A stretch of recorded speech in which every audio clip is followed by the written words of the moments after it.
Qui sont les Turkmènes? Les Turkmènes sont un peuple turc d'origine ogouze ancienne, constituant la population principale du Turkménistan et vivant dans plusieurs pays d'Asie et d'Europe. La population totale des Turkmènes dans le monde dépasse 12 millions de personnes. La capitale du Turkménistan est Ashgabat, ce qui se traduit par « ville de l'amour ». Dans l'ethnogenèse des Turkmènes, un rôle important est joué par les anciennes tribus nomades et semi-nomades qui vivaient sur le territoire du Turkménistan moderne, tels que les Daha, les Massagètes et les Eftalites. Les Turkmènes sont également liés à la population agricole sédentaire de l'ouest du Khorezm, de la moyenne Amoudaria et du nord du Khorasan, ce qui se reflète dans leur héritage culturel. Chez les Turkmènes, le groupe haplogroupe QUNA prédomine, constituant les 3/4 du génophond du peuple particulièrement répandu au Karakalpakstan, en Iran et en Afghanistan. Ce groupe haplogroupe se rencontre fréquemment chez les clans kazakhs Kangli et Kulan Kipchaks avec une fréquence allant de 48 à 67,5%. Le quart restant du génophond des Turkmènes est constitué des haplogroupes H, R1b, R1a et G2a avec une fréquence allant de 4 à 7%. Le lien entre les Turkmènes et les Turcs est très étroit. Ils sont des proches parents à l'échelle historique et descendent de l'union tribale des Oghuz. Les Turcs, les Azerbaïdjanais et les Turkmènes sont les descendants des tribus Oghuz qui sont venus de la patrie originelle de tous les Turcs, l'Altaï, en Asie centrale au 8e et 9e siècle. Au 9e et 10e siècle, les Oghuz ont créé leur propre État et culture, continuant d'influencer la formation des peuples de la région. L'État sur le territoire du Kazakhstan moderne s'est formé à la suite du mélange des Oghuz avec la population perse ancienne des Oasis. Au XIe siècle, les Seljoukides ont conquis la Perse, l'Arménie et la Géorgie. Le sultanat des grands Seljoukides s'est formé. En 1071, ils ont écrasé l'armée de l'Empire byzantin à Manzikert et ont créé le sultanat Seljoukide en Asie mineure. Près de 4 siècles plus tard, les Ottomans, une des tribus turques d'Asie mineure, ont définitivement détruit Byzance.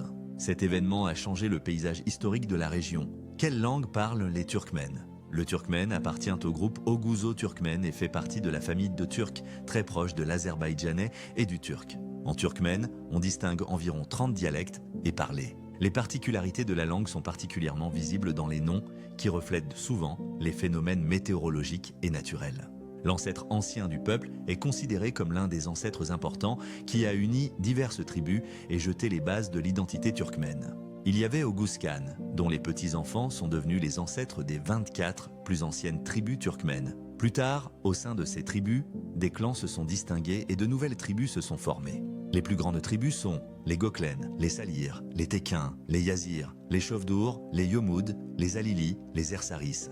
Ils ont joué un rôle important dans l'histoire du Turkménistan. Sur les armoiries nationales du Turkménistan sont représentés 5 motifs de tapis: Akalteke, Salière, Ersari, Chofdur et Yomut. Ils symbolisent l'amitié et la cohésion des tribus. Les Tekins sont considérés comme les tribus turkmènes les plus guerrières. Leur nom se traduit par « chèvres de montagne », ce qui souligne leur force et leur endurance. Le courage des Tekins s'est manifesté dans la lutte contre les envahisseurs russes. La bataille de la forteresse de Göktepe en 1881 fut un tournant. Au cours des 23 jours de résistance, les Turkmènes ont perdu 6000 cavaliers et 8000 femmes avec enfants. Ce fut une tragédie pour le peuple. Entre 1877 et 1879, 3 expéditions des troupes russes à travers le désert contre les Tekins se sont soldées par des échecs.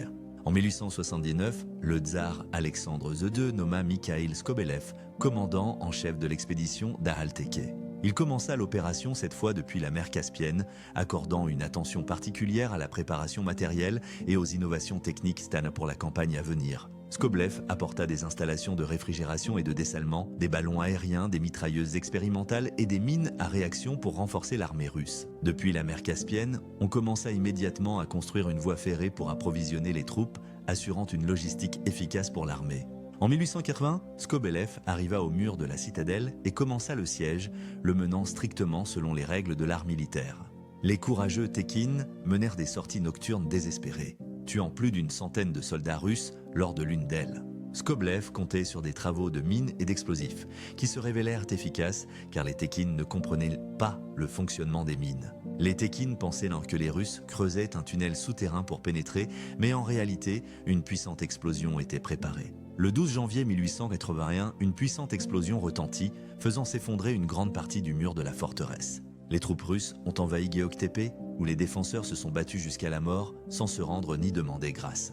Sur 10 000 défenseurs, plus de la moitié sont morts et une partie s'est dispersée dans le désert après la défaite. Après la conquête, le territoire turkmène a reçu le nom de région de Transcaspienne de l'Empire russe. Au Turkménistan, le 12 janvier est célébré chaque année le jour du souvenir, Katira Günü, des défenseurs tombés de Göktepe. Sur le territoire de la forteresse de Göktepe, une mosquée commémorative a été construite où une prière est dite en mémoire des héros. Le Turkménistan, c'est comme la Corée du Nord et le Turkménistan sont parmi les pays les plus fermés du monde. Les deux adhèrent à des idéologies exotiques et cultivent le culte de la personnalité des dirigeants suprêmes.